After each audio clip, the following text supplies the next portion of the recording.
this common kind of Christian attack of, oh, you atheists, you just love your sin. God has given you over to reprobate minds. You just don't want to live in a world governed by God. Y'all just love to sin. I'm most definitely an evangelical atheist or a preaching atheist. Essentially, the core claim here is that atheists, rather than honestly rejecting supernatural claims on the basis of insufficient evidence, have instead merely looked for some reason to reject the God that they don't want to serve.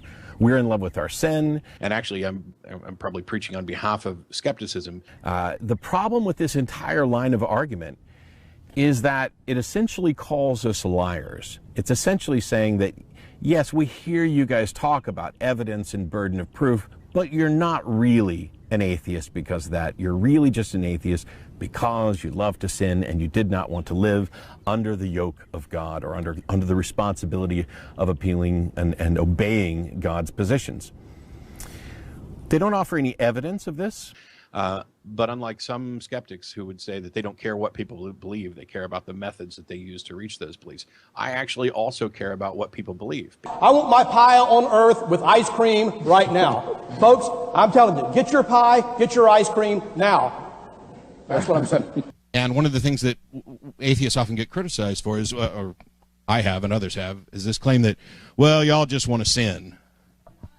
And we're quick to say, no, I'm sorry. That's not actually it. We actually have reasoned arguments. We've thought about this. We've considered it. It's not just that we want to sin. Screw that. In fact, I emphasize once again, if you have a finite period of time, if God isn't going to give you happiness in the next life, folks, you must get your happiness right now. It's okay to not believe if you just want to sin. It really is. This is a very selfish religion. We believe in greed. We believe in selfishness. And what I mean by that is religions tell people to divorce themselves from who they are. We believe in all of the lustful thoughts that motivate man because this is man's natural feeling. What?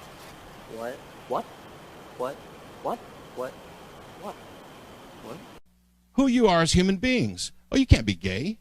Screw you. If I'm gay, I'm gay.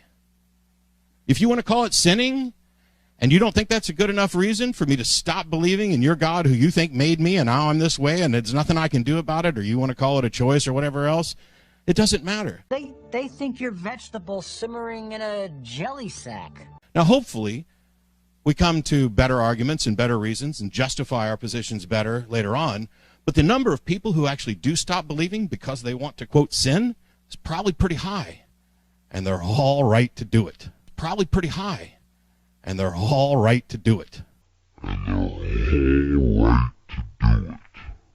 you're going to be a sinner, be the best sinner on the block. If you're going to do something that's naughty, do it. And realize that you're doing something naughty and enjoy it. And they're all right to do it. Yeah, I've said that many times. I'm most definitely an evangelical atheist so that their beliefs change, or a preaching atheist so that their beliefs change. What? To divorce themselves from who they are. Because this is man's natural feeling. To divorce themselves from who they are. Because this is man's natural feeling. That's what I'm saying. Right, what is wrong, who's to say, really, in the end? I mean, because it is unknowable. There's an imaginary line out there between right and wrong, good and evil. Because there's no right or wrong thing in this scenario. Then we tell you the right thing afterwards. We're not here to decide who's right or wrong. We're here to decide who lives and dies. What does that even mean? When there are vampires running around, there are clearly rights and wrongs. Across the line, things got confused. Confused about what? Right and wrong. Right and wrong. Do you have any idea how naive that sounds? You're in no position to talk to me about right and wrong. And when will you finally drop those tedious notions of right and wrong you've never really believed in to begin with? Yes. No. Well,